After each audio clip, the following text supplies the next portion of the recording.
وزیر اعلیٰ سندھ کی زیر صدارت سیلابی صورتحال پر اجلاس ہوا ہے، جس میں 8 ستمبر کو گڈو بیراج پر پانی کا بہاؤ عروج پر ہوگا۔ مراد علی شاہ نے بتایا کہ 7 سے 9 لاکھ کیوسک سیلابی صورتحال کی تیاری کرنی ہے۔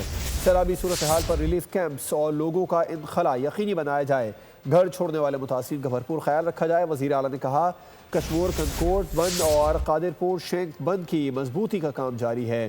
وزیر اعلیٰ سندھ کی زیر صدارت سیلابی صورتحال پر اجلاس 8 ستمبر کو گڈو بیراج پر پانی کا بہاؤ عروج پر ہوگا۔ وزیر اعلیٰ سندھ مراد علی شاہ نے کہا 7 سے 9 لاکھ کیوسک سیلابی صورتحال کی تیاری کرنی ہے۔ سیلابی صورتحال پر ریلیف کیمپ اور لوگوں کا انخلا یقینی بنایا جائے، گھر چھوڑنے والے متاثرین کا بھرپور خیال رکھا جائے۔ بریفنگ میں بتایا گیا وزیر اعلیٰ سندھ کو کہ کشمور کنکوٹ بند، قادرپور بند کی مضبوطی کا کام تیزی سے جاری ہے۔ سندھ میں بھی سیلابی صورتحال پر ہنگامی اجلاس ہوا ہے۔ محمد کاشان سے اس بارے میں تفصیلات جان لیتے ہیں۔ کاشان، اجلاس کی ڈیٹیل بتائیے۔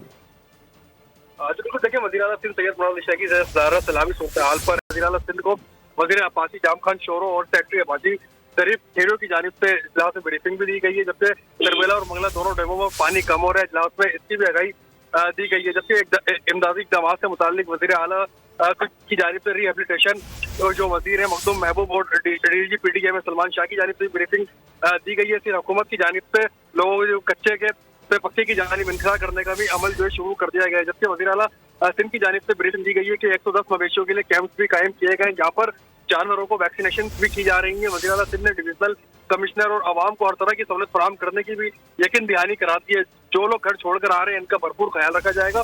وزیر اعلیٰ سندھ کی جانب سے اجلاس میں یہ کہا گیا ہے کشمور کنکوٹ اور بند کے جو قادرپور اور شنک کے جو علاقے ہیں ان میں مضبوطی سے کام کیا جائے۔ وزیر اعلیٰ سندھ کو افسران کی جانب سے یہ ہدایت دی گئی ہے۔ جی، اجلاس کی تفصیلات بتانے کے لیے کاشان آپ کا شکریہ۔ سبسکرائب کریں اور بیل دبائیں تاکہ کوئی خبر رہ نہ جائے۔